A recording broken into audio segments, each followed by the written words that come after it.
Are you looking for a quick and easy way to remove sound from your videos? In this short tutorial, I'll teach you the steps for quickly and easily removing sound from your video and muting it using the CapCut mobile app.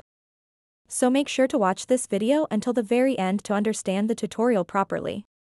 To get started, open up the CapCut app and let's start a new project. Select the video that you want to remove the sound from. After that, tap on the video in the timeline to select it. What you want to do next is swipe left on these tools at the bottom.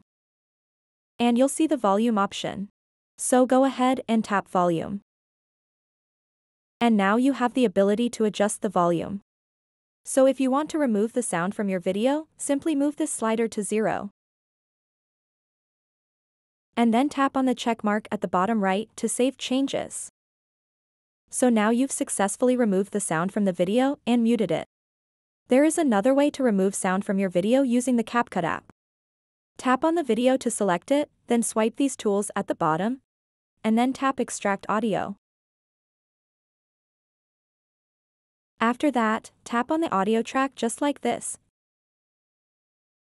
And then tap the trash can icon at the bottom to delete the audio track. So that wraps up this tutorial. If you have any questions about this whole process, please let me know in the comments section below. And if this video helped you out, please give it a big thumbs up and subscribe to this channel for more tutorial videos like this one. Thank you so much for watching and have a good day.